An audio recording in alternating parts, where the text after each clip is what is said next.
Okay, great. Thank you. You bet.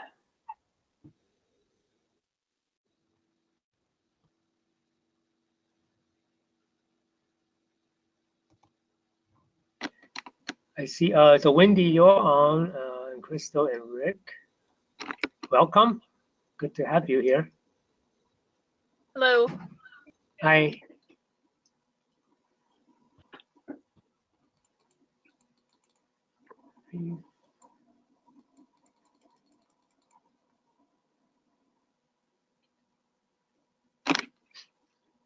So Nancy, Brian usually joins this. Wonder, maybe give him another minute or so. Yeah, I can send a note too, if you want. Well, he should have it. Yeah, it's might be him now. Oh, okay. I don't know, but maybe. Because I think he'll be interested in this.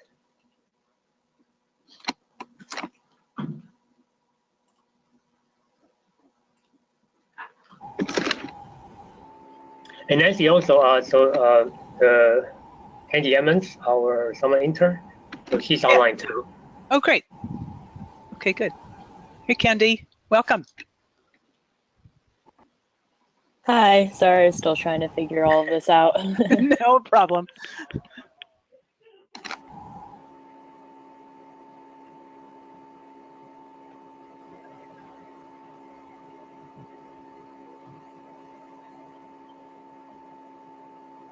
Well, I have 3:02 on my clock, so we probably should just get started whoever shows up.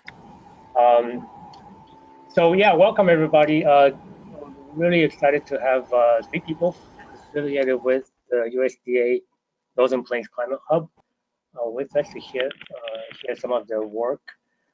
But for those of you who don't know what the Climate Hubs are, well, I guess Wendy will provide an introduction to that and also provide some context on what the Climate Hubs in general are about, and specifically what the Northern Plains Climate Hub is focusing on. And then we'll have and Wendy, by the way, is regional extension program coordinator and also of the University of Wyoming extension. And then we'll have Krista Powers and Rick Stowell from the University of Nebraska-Lincoln to talk about their work on scenario planning for resilient beef systems. If you've seen the agenda, there's a short abstract there. And then we also have a follow-up discussion on whether we should, how and whether we should include this as part of our climate resilience toolkit workshop for the summer meeting that's coming up in July. So, okay, so let's get started. So Wendy, you want to just give a brief intro to the entire the Climate Hub and all the work that you guys are doing? Sure. First of all, thanks for inviting us to join your meeting today. And I do have slides that I could share, or I can just talk. I'm not sure if I can share my screen. I will. Yes. I can pass you the ball, Wendy. Okay. Let's see. All right, you should be able to share now. Okay.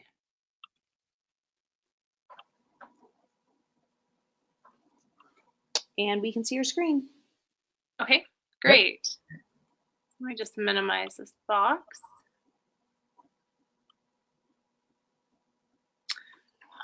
So I thought I would start out just talking briefly about the climate hubs as a whole, and then go more directly into the USDA Northern Plains Climate Hub. For those of you who may not be familiar with the climate hubs, they were announced on February 5th of 2014, so we're relatively new. There's 10 climate hubs, and I'm part of the Northern Plains Climate Hub. And really we're about providing climate information to benefit agriculture and forestry.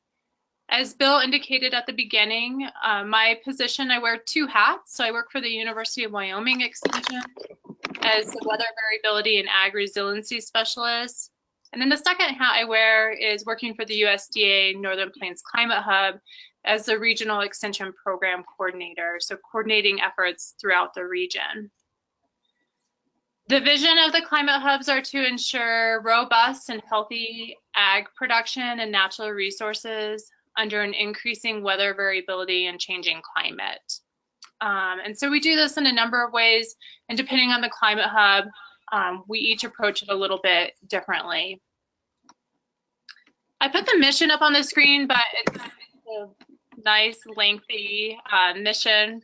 So I like to say it really boils down to risk management as it relates to weather and climate impacts, whether they're direct or indirect, positive or negative, to help working land managers to make more informed decisions to increase their resiliency. So that's really the mission in a nutshell. So looking more specifically at the Northern Plains Climate Hub region, we cover 6 states. They include Montana, Wyoming, Colorado, the Dakotas, and Nebraska. And we're technically based in Fort Collins, Colorado, but because our region is so diverse, you know, from our precipitation gradients to different ag commodities and sectors, we have been able to develop a network throughout our region. So for example, myself, I'm based in Western Wyoming physically, and then I travel throughout the region. So we're based on partnerships as our foundation, which helps us to better reach the different entities that we serve, as well as to be able to cover the region the best that we can, because we're a pretty small team. So just to go through how we see the Northern Plains Climate Hub structure, it starts out with the producers and the forest managers in your upper left-hand corner. As they have questions or identify different needs, they might reach out to cooperative extension or researchers they've worked with, or it could be a conservation district that in turn we hope we've developed relationships with. And if they don't know the answer or where to go, hopefully they'll reach out to the Climate Hub. Again, we're a really small team. You can see all of us down at the lower right-hand corner. And then we've hopefully made connections with a number of different groups and working relationships. By no means is this an exhaustive list, but just to give you an idea, everything from our state climate offices, NOAA RESAs, other USDA agencies, that we can put our feelers out, get information back from them, and then complete the feedback loop. And this feedback, it really can also start with our partners saying, hey, we have this new product, we think it could be useful, we want to pilot it. Can you help us connect with producers to pilot the product, for example, or new research? So we see ourselves kind of at that point where we can get information to help disseminate out, but then also meet the needs of the producers on the ground. We have a really close working relationship with cooperative extension throughout the 6 states. So I work on a kind of day-to-day, month-to-month basis with at least one extension professional from each of the land-grant universities. And then from there, we've also developed a mini grant program to fund projects that are established more grassroots to meet the needs out on the ground. And I'll talk about those here in a minute. So I just want to highlight some work that some of our partners, extension partners, have done or doing in their states. And by no means is this an exhaustive list, but just to give you an idea of some of the variety of efforts that are occurring throughout the region. Again, led by extension, and sometimes, for the example of Colorado, also led with the Colorado Water Institute. So Colorado has a strong climate smart agriculture program. In March, April of 2016, they did a really nice glossy publication talking about climate smart agriculture. You can see the cover on the screen, and then you can see on the right-hand side the table of contents, and they had a lot of great information in there talking about observed trends, but then also what does it mean for farm and ranch. and then looking out into the future as well. And they released this publication at the same time that they were organizing a full day workshop that included producers as well as extension professionals, state decision makers, among others. UNL, another product that they have developed more recently was an AgriTools app. So a producer can put the app on their smart device. It can identify using GPS where they're at and then pull in some of the more detailed forecast and weather information, link them to different resources. So it's just kind of a one-stop shop right there in the palm of the producer's hand. So this is, again, just an example of some of the products that are out there with our partners as we continue to build this relationship to help producers to make more climate and weather informed decisions. I'll also note that you can see at the bottom of the screen that UNL as well as Montana State University have both organized large professional development for their extension professionals as it relates to climate science. So providing more training so that the professionals can go back and start to integrate climate science into their programming. Here in Wyoming, we do a monthly column called Connecting Ag to Climate. And so we highlight what's the current conditions, what's the 1 month and seasonal forecast, and then what are some considerations that producers should be thinking about based on the current conditions as well as the forecast. And I'm highlighting from different states, but some of these efforts, there's very similar efforts happening in other states. So for example, South Dakota State University, our partner there, she also does a column for local papers too. Wyoming and Montana have both, we've partnered to develop these drought impacts and outlook summaries. They're semi-monthly and they're a collaboration among many different groups. And they've been really well received. I won't read through, but I'll just note that we continue to receive feedback from different individuals who receive these 2-page summaries. So we're getting the engagement, which is really important. We're not just doing extension, we're not just doing outreach, but really we're getting that engagement, which is critical. And considering we're still a relatively new group, and for example, these 2-pagers we started late last summer. So folks are engaged and really want this information, and they're saying, hey, it's useful. We're also doing, this is a quote from a professional development that we did here in Wyoming. We did some in-service training connecting them to climate and weather tools so that they could, extension professionals could integrate it into their day-to-day programming.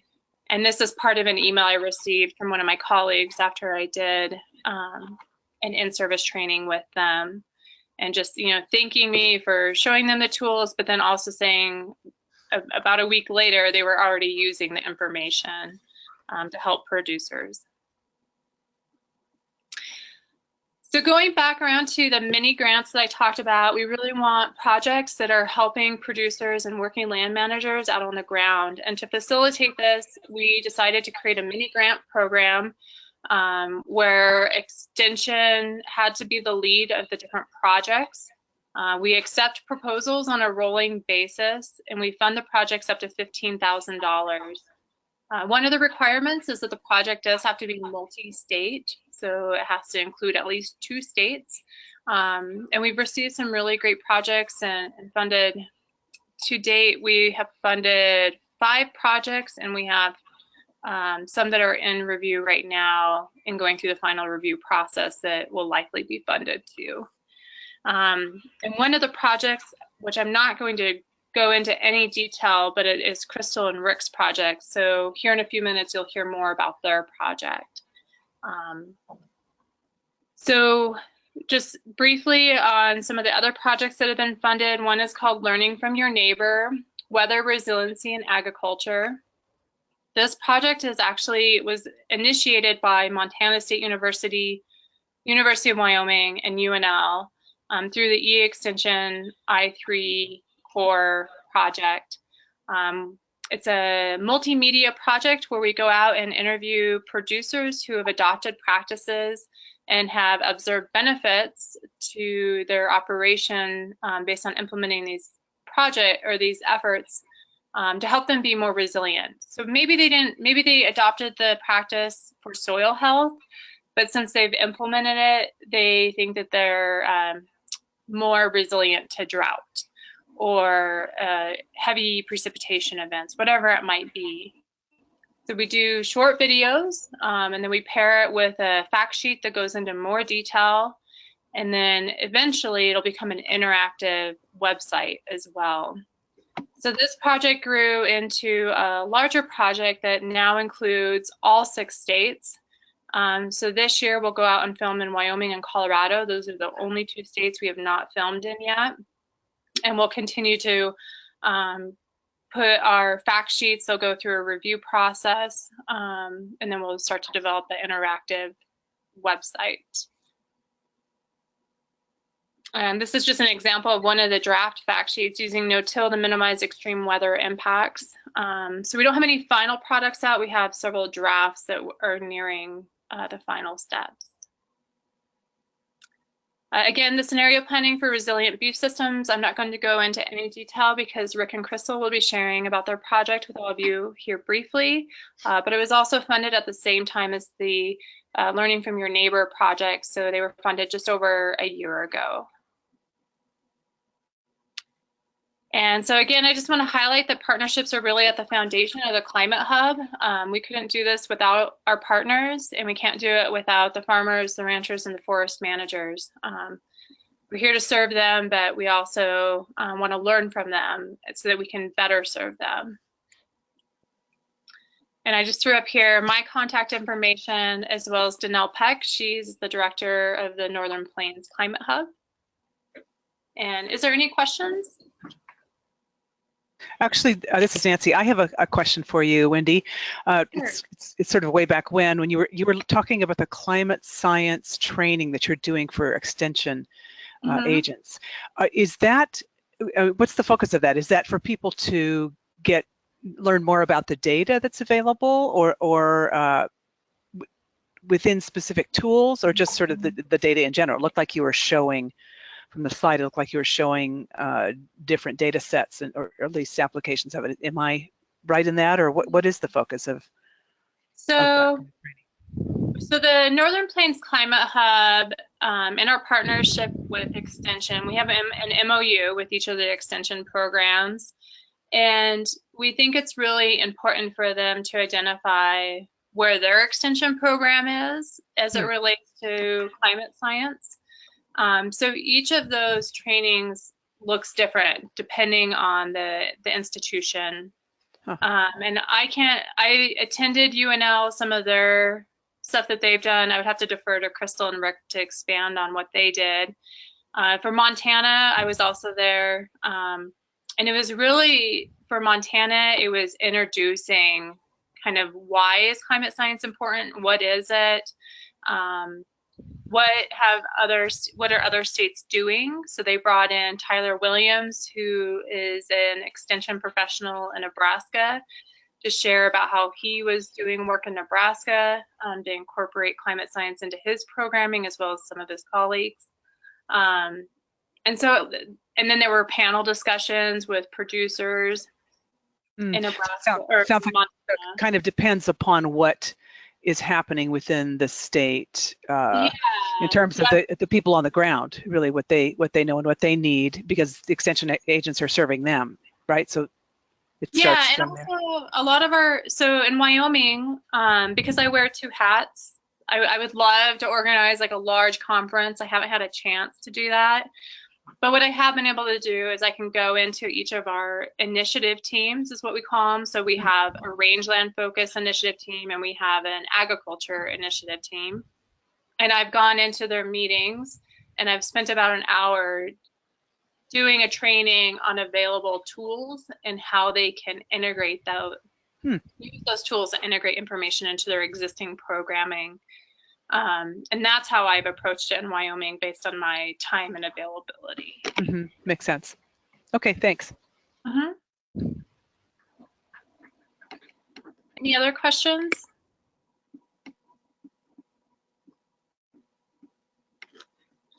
Well, if not, then before Crystal and Rick talk about their project, let me just step back a little bit. I should have provided this little background particularly for Crystal and Rick. So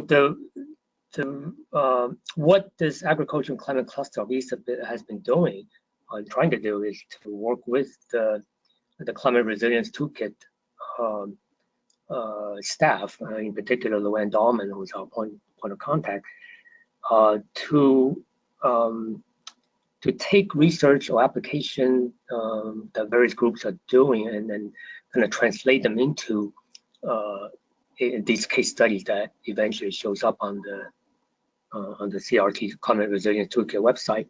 So we'll be holding these workshops at the ESIP meetings to invite people to present, and then working with the attendees to then start the translation into kind of an incipient case studies, and then at some point we hand it over to Luann and her staff to eventually finalize it. So that's all in progress.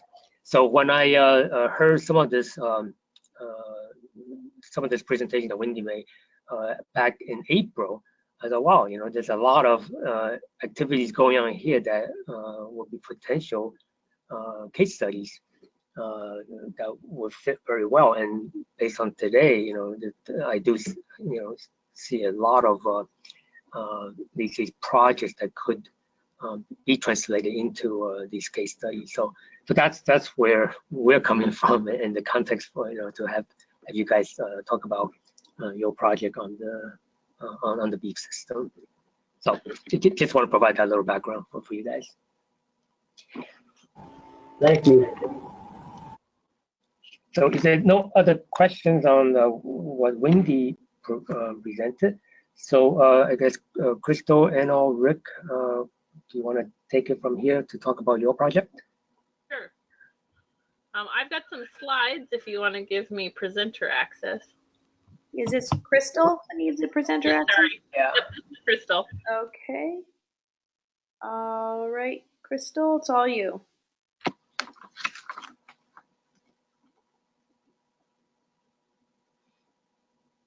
All right, is it showing up? Not yet. Okay, here you go. All right, thanks. And so I figure I can give an overview, and then Rick can fill in any pieces I may have missed. Just briefly, this kind of came out of a larger grant team. So through the Livestock and Poultry Environmental Learning Center, which is a collaborative group of extension, faculty, and researchers across the U.S. They created a animal agriculture in a changing climate program that was a 5-year grant from USDA. And so this was a small piece of that larger effort. It kind of came out of that effort. And there's a colleague of mine has done something similar, kind of a smaller version for dairy in the northeast part of the U.S. But I'm just going to talk about our beef system efforts here. And we partnered with Aaron Cordis and Joseph Darrington out of South Dakota State University. And we were really looking at beef. We wanted to look at beef systems for kind of this region. So we incorporated kind of the wetter sides of the state as well as drier precipitation areas so that we could kind of get a bigger picture for the whole region. Briefly, I'll do the process, then I'll show you our results. And then if we have time, we can talk more about the details of how we did this, which is probably, I think, what would be most. So there's two things we could look at for the toolkit is are we interested in the results that we got for this region, or is it more of a case study of how you could use scenario planning, which I think might have more functionality, because it's not a difficult process, but there's some things that others have passed on to us, and kind of lessons learned about how you can use this process so it could be replicated wherever they wanted to use it.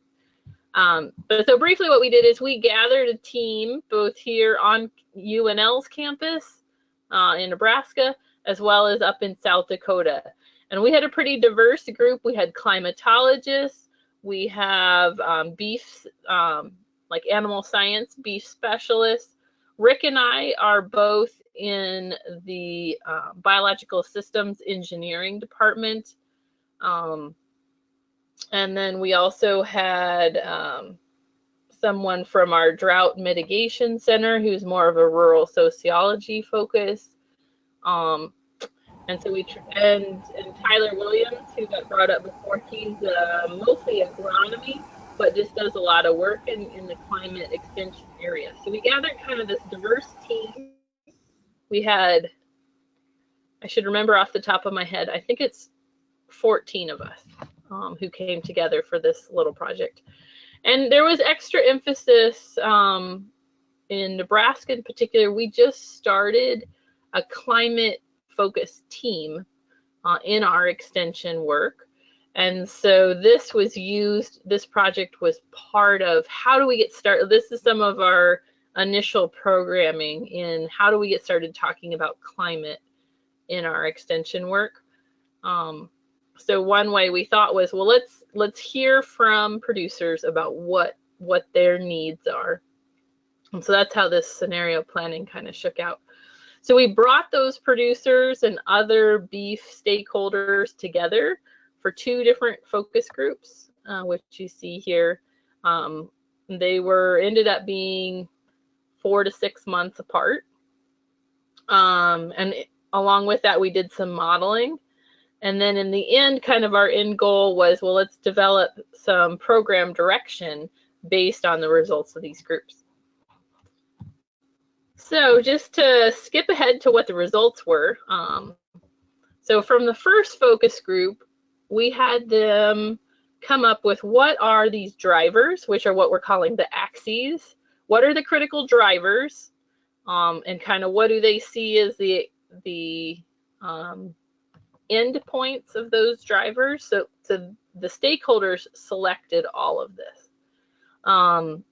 So this is a summary that came together after we had 3 different focus groups. We had one in eastern South Dakota, eastern Nebraska, and western Nebraska. And really the results were pretty similar. So it was easy to merge these all together. And then what they decided is well, we need to really think about this across 2 different times of the year, because what's going on the farm and our climate in this region is different in those different seasons. So if you look up at the top, this is winter, spring, and then they broke out the other one into summer and fall. And then they went around we kind of had them think, we bounded a little bit of how far into the system we wanted to look. But so we looked kind of 1 step up from the cattle themselves is the feed sources. So those are the fields that you can see on the side. We've got feed supply, and then we've got the cattle themselves. So we've got some cow-calf pasture, the feedlot area. Manure management is kind of captured over here, and then kind of logistics and people and water.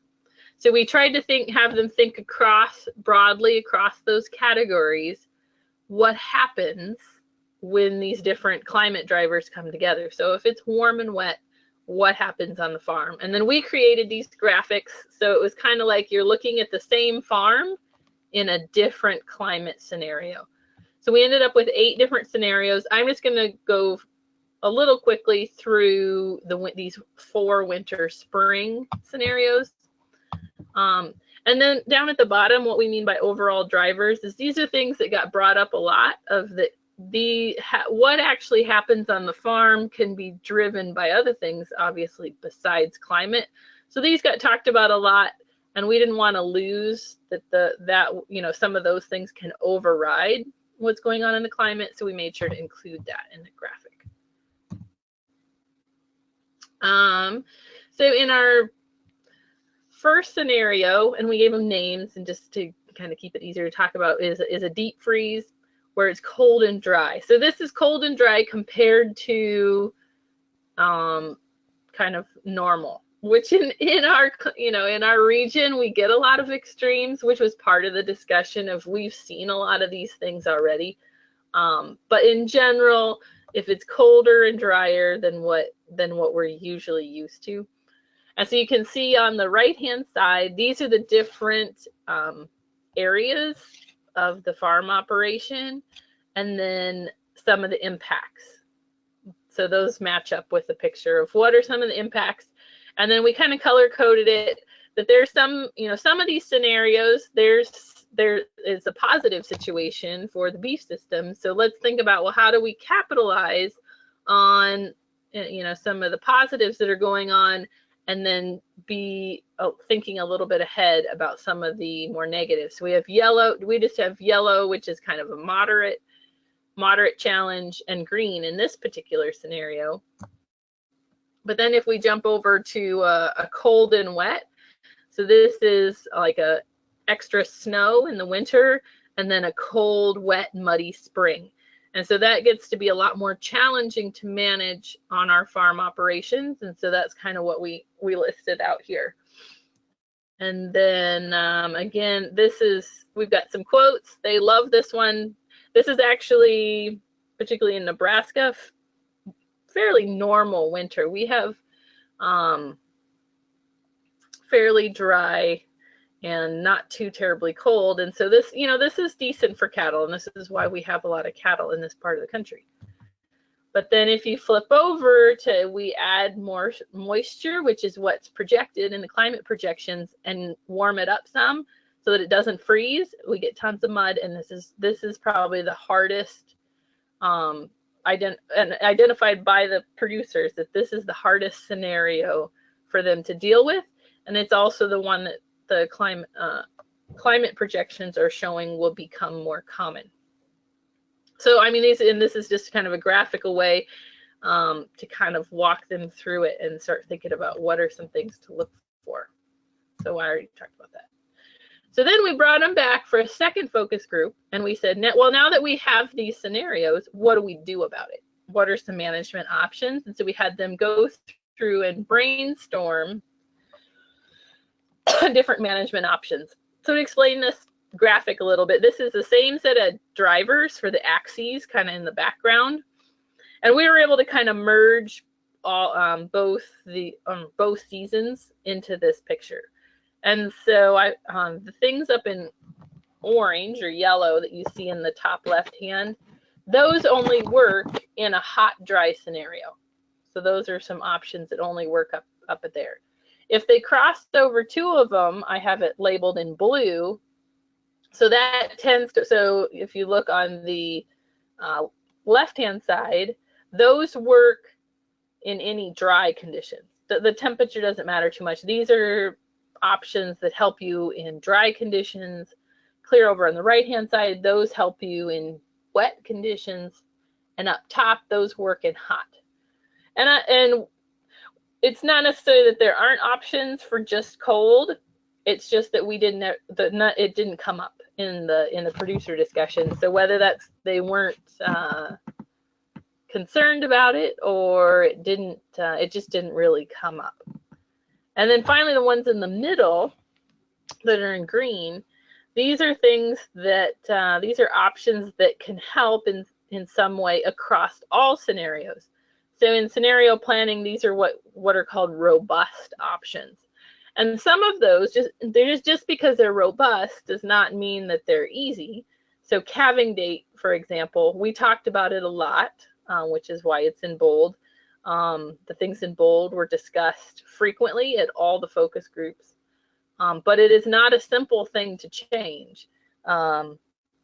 there's a lot of factors that go into it. So just because it's robust doesn't mean that it's simple. And the other challenge is, so a calving date that helps you deal with a warm wet may not be the same calving date that helps you for a cold dry. So as I've talked about this with people, I'm saying we need to be nimble in our decision making. So some of these things we need to think about, how do we change our management as these different scenarios come up? Because what's great about using this kind of scenario process is that you're not just saying, okay, let's only think about hot and dry, or let's only think, it's not like we're trying to pick a single point. We're saying that we'll probably see some combination of all of these. We might see more hot, wet conditions, but we'll still get some of these others. So it lets you see these things of, well, how do we become nimble in our disease management, for example? Because the diseases that you'll get in a hot, wet scenario are different than the diseases you'll see when it's dry, and we'll still see some of both. So we need to be more nimble in how we manage across those different things.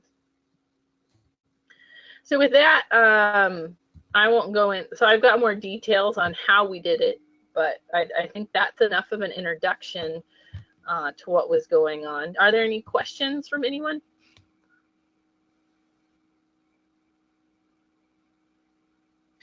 This is Nancy again. I have one question. I see in your right-hand side, blue, on the wet side, you've got calving location and sandhills calving as well. So presumably that means sandhill cranes. Is that right or not? We in Nebraska, we know what that means because it's a calving system.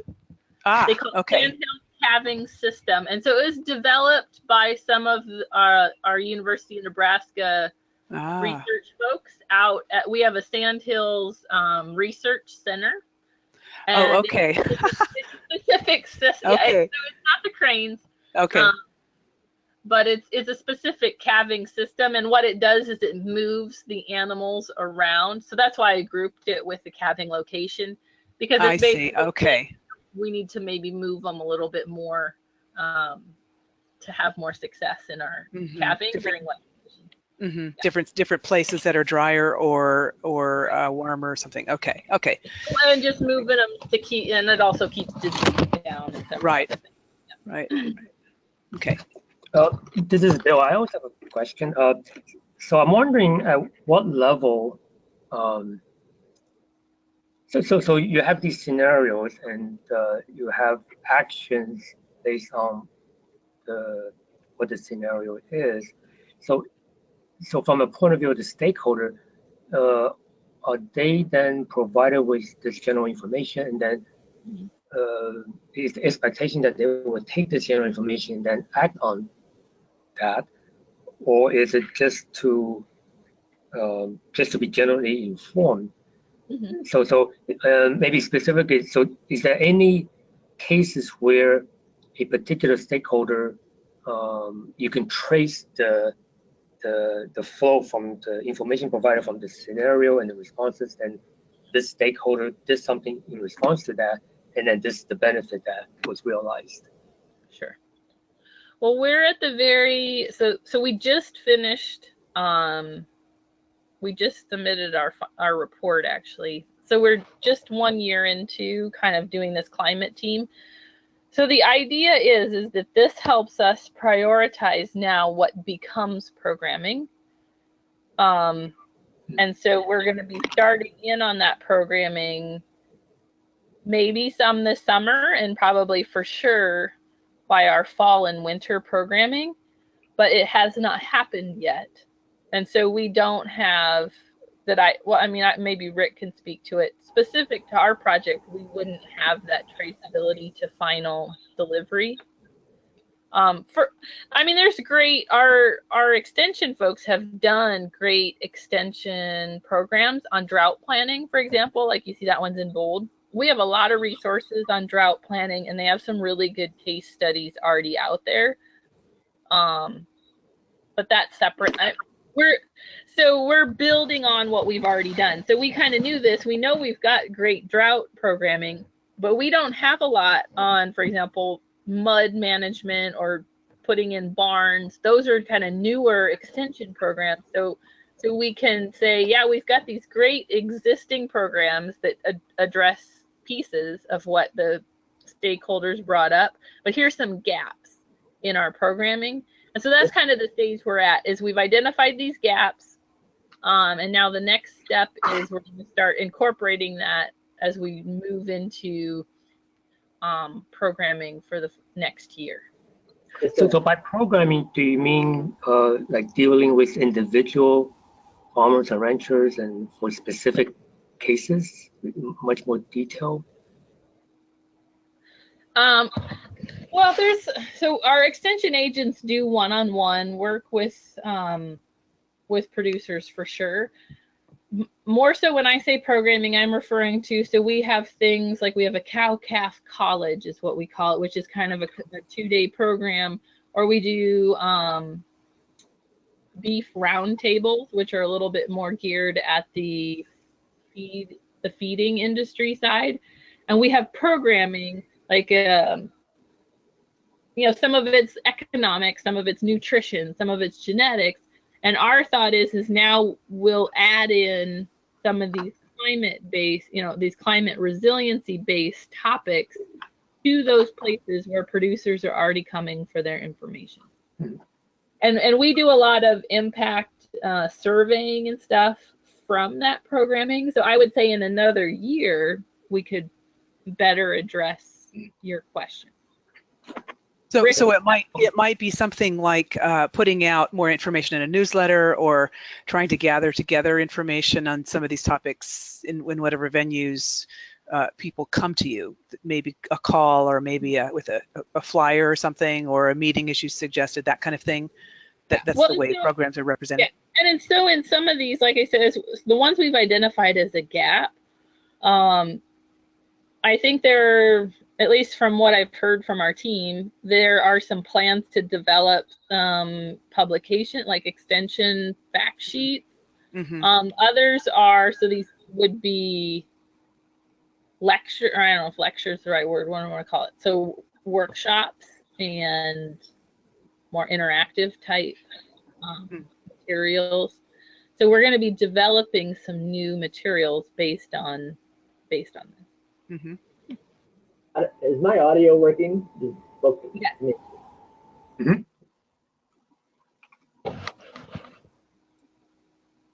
Crystal, can you hear me? Yes, can you hear us? Sorry, this is Rick. I didn't know if I was coming across. Crystal did a great job of highlighting this. If I might, I might just add 2 areas of comment. The first one is this process was actually very difficult for some of our extension specialists and educators who are used to dealing with responding to needs that they have out there in the field. If you look at the management options that are up there on the screen right now, these are not simple changes. They are things that take some planning, probably some investment, sometimes significant investment, or some major change in management. And so really we are looking to get away from the response, quick impact, but not very long-lasting impact of a lot of our extension programs, and get towards more longer range developmental impact. That's not easy for everybody to get their arms around. The other comment I would make is that a real goal for me personally in terms of getting behind this and trying to get this grant was it is very challenging to go out and talk about climate and engage producers and ranchers and then get them engaged in talking about management. Really, in those situations, it's like we're driving the bus, and what I really wanted to do was have a situation where we got farmers and ranchers talking about their management and how weather and climate influence those, and then inform us as to how we can help them deal with management. And in that case, climate is just coming along for the ride. But it's a totally different situation when you're working with producers. So Rick, I want to make sure I understand that. So when you say it's difficult to talk with the stakeholders about climate and climate change, is it that they don't know what to do with that information, or what is the difficulty specifically? Well, I think there's several things. One, there are all kinds of perceptions about what we're trying to accomplish when we come out talking about climate. It may be political, it may be just not understanding what we're trying to do, or it may be, well, it's not something that they feel like they can commit a whole day to or an hour to. But if you start talking about their operation and management, they'll start talking about weather right away. Right. And so there's some nuances to that. So in a way, it's trying to talk about climate science without using climate change without using the word climate change. Yeah, exactly. Yeah. I think that really highlights, the general problem of talking about science to the larger public. And so, yeah. And one of the things, Crystal introduced this 5-year project, and we totally changed that project during the first year, because we found out that trying to focus on the science and hammering it home was just not going to be effective. We had to engage the stakeholders, the producers, and in our case, extension educators, to get to the table and bring in weather and climate as they asked us to, or as they brought it up.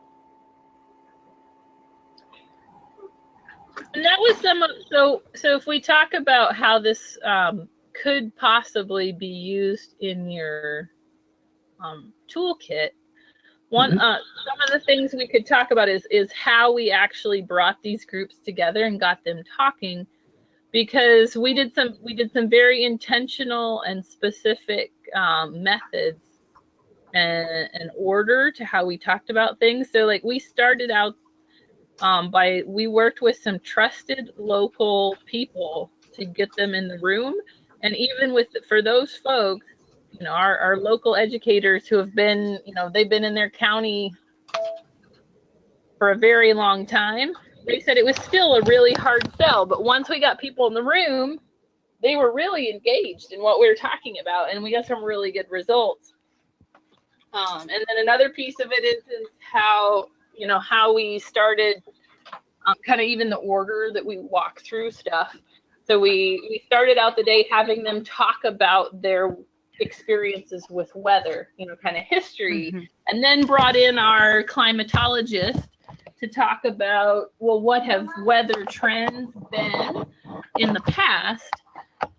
And then finally moved into, okay, so what do we expect those trends to look like in the future? And so some of that sort of thing about how you can actually engage audiences, agricultural audiences, went over really well. But it sounds like what you're suggesting, though, Crystal, is that in this case, the kind of the protagonist who would have the problem to be solved would be for instance, the extension agent. And how would you start talking to your client, so to speak, or your service people about the topic, or would it be the long-term? I'm wondering. I'm worried about the long. I, as a manager, a land manager, am worried about what's going to happen with the weather this season, next season, you know, the next couple of years, what should I do? What kind of cattle should I buy? Well, you know, what, blah, blah, blah. I mean, who do you think would be the kind of protagonist in the story, and with what you're just suggesting? I'm just curious, not judging or anything. I'm just trying to understand, because I think both would be valid. I'm not entirely for sure I quite understand who you mean, but what like Rick said, our goal is to get the producers and land managers thinking about how to be proactive instead of reactive, and think a little bit longer term. So some of these decisions, for example, putting in a barn is a you know, that's a 20 to 30-year investment. And sure. So how can they use the latest in climate science to help inform that decision? So for example, if you look, we are projected to have warmer and wetter winters, and that's where barns can shine. Right. And so maybe that helps in that, you know, because it's a complex decision and that's not the only factor. But if we can get that in the hands of the people making the decisions, hopefully they can make a better decision. That's kind of our goal. I don't know if that quite gets at your question. Well, in a way, I mean, I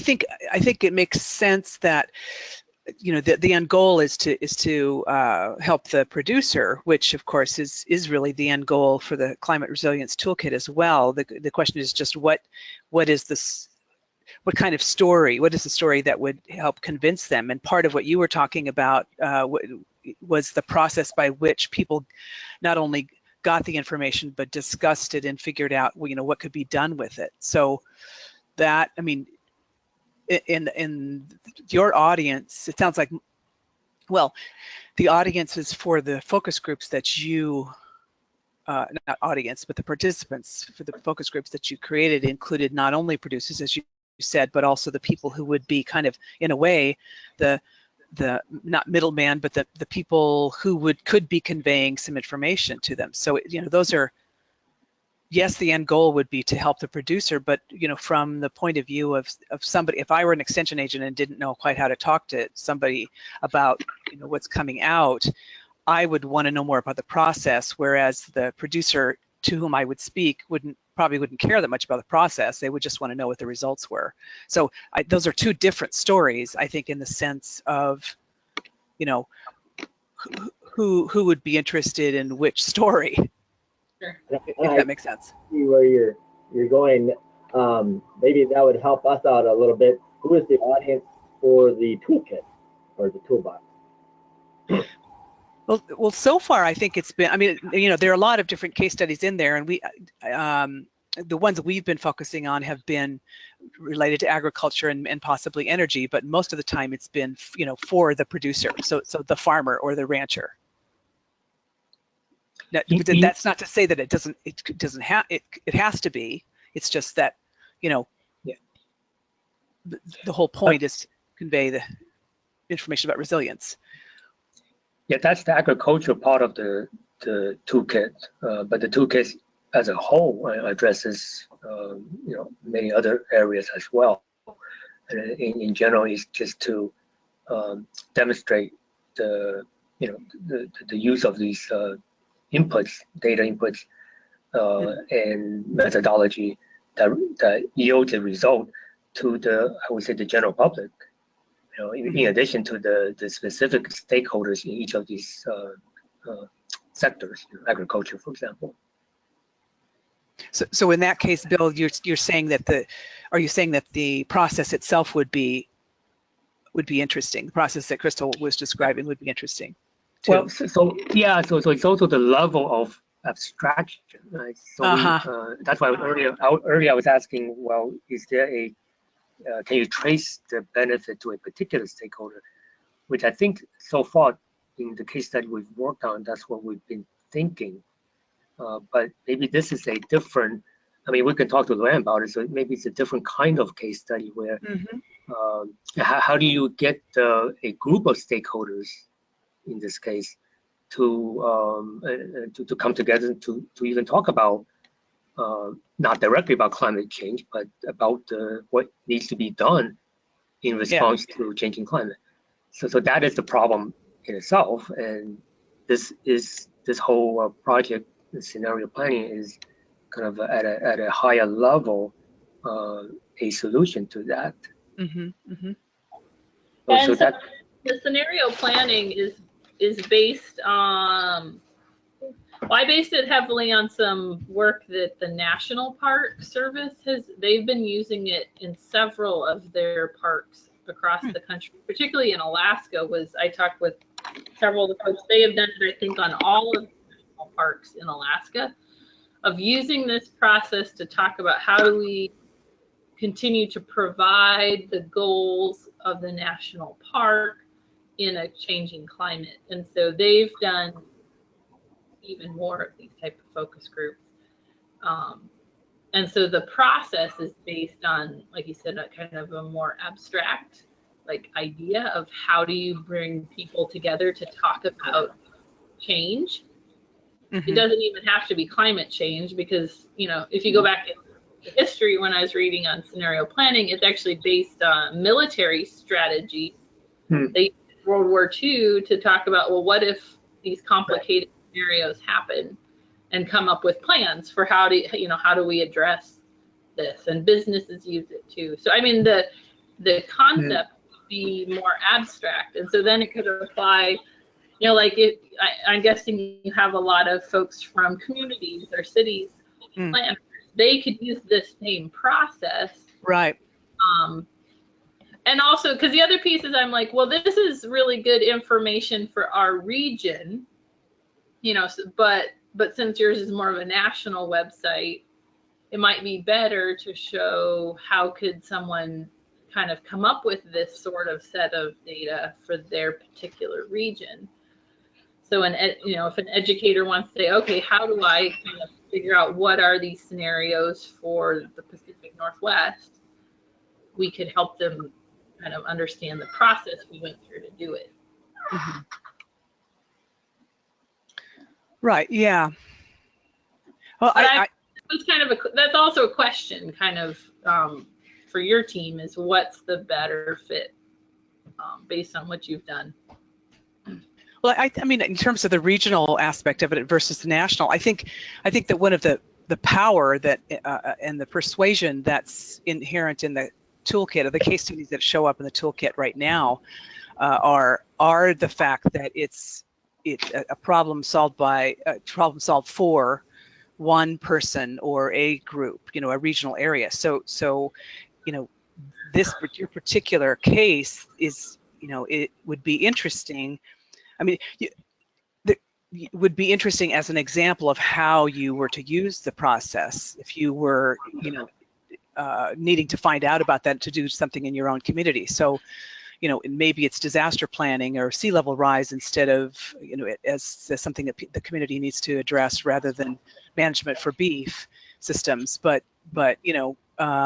understanding, what the kinds of issues are within the beef system, you can extrapolate from that and apply it to your own environment. So I think that it's, in some ways, it's not exactly, it's almost a metaphor in a way, with a process that's applied to it that you could use. It's a specific example of how something is done, so that you can, you can think about it in your own environment, which I think would be a very powerful story or case study. Yeah, I agree. I think this will be a different kind of story than those we've been working with, and also all case studies are kind of, almost by their nature, dealing with local or individuals. But I think as long as that story is extendable or extensible to elsewhere, then that's perfectly fitting in with the what the CRT staff is looking for. So what you've done here for Northern Plains Climate Hub presumably can be applied, as Nancy was saying, in all the other climate hubs as well, with modification to the local conditions. So yeah, I think it'll be a very interesting case to work up for the CRT. So, Bill, this is Wendy, and I was just noting the time. Right. So it sounds like you and Nancy, at least, think that Crystal and Rick's project would be a different but really interesting case study to highlight in the CRT. I guess I'm kind of interested in, and I've shared a little bit with Crystal as well as with Rick through an email via Crystal about the upcoming kind of conference workshop. That initially you had contacted me about going and being able to present a project that would then be worked into a case study. Right. If your team is interested in this effort, I don't know if you guys need to discuss that and then get back to Crystal, Rick, and I, or if that's a conversation we can have now and what the next steps would be. And then also for them to check their calendars and ability as Right. well to be able to do that. Yeah, I think we probably should talk with Luann Dahlman first, our point of contact over on the CLT staff, just to relay to her and have her give her a chance to either look at this or talk with us about it, because we have this recorded, and then give her our kind of thoughts on this for the workshop in July. And then we can, get back together to talk about next steps. Well, although maybe what we should do is give them the dates that it would be. We'd be. Oh yeah. Anyway, yes. Yes. You know, if you're available, just to see if you're available. Yeah. So I'm trying to look at the dates here. It's July 20, the week of the 24th. Yeah. It's Tuesday 25th through Friday the 28th. But the particular day for the workshop, I can't remember. I've got it open here. While you keep talking, I'll look, and then maybe I can find it in time. Yeah, so it's a 4-day workshop. It's 4-day meeting, and then we have, I think it's in the early first half of the either Tuesday or Wednesday. Yeah, it's actually Tuesday at 2 p.m. Tuesday. Oh, okay. Yeah. First day. Yeah. First day, first afternoon. So that is the 20 what? Yeah, 25th of July.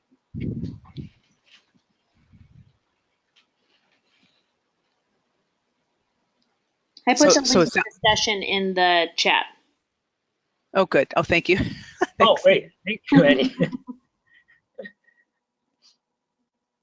So it sounds like just in honor of the time, sounds like we should talk to Luann soon and then get back to everyone. And in meantime, you folks could check and see if you'd even be available for that time. Does that make sense?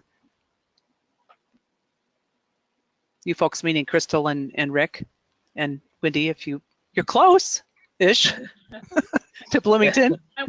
Where? Bloomington, Illinois? Indiana. Indiana. Yeah, okay. University of Indiana, Bloomington. Okay, thank you.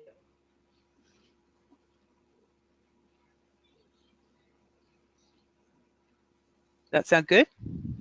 So I think that sounds good. If your team would be able to touch base with Luann and kind of go through your process, and then let Rick, Crystal, and I know if it is something that you would like for them to present during the conference workshop, and then what the next steps would be. And at the same time, they can be checking their calendars, availability, and ability to be able to go to Indiana for that. And so Bill has Crystal and Rick's emails, because I CC'd you, Bill, yesterday on that. Okay. And then we can kind of go from there with next steps, if that sounds good. That sounds great. Very good. All right. Thank you. Very interesting. Very interesting. Yeah, project. thank you very much for all of you to help with this. Yeah, really appreciate it. All right. Thank you. Thanks. Okay. Talk to you all later then. Everyone, talk next Bye-bye. time. Bye now. Thanks, Annie. Thank you, Annie. You bet, everyone. Great to hear from you.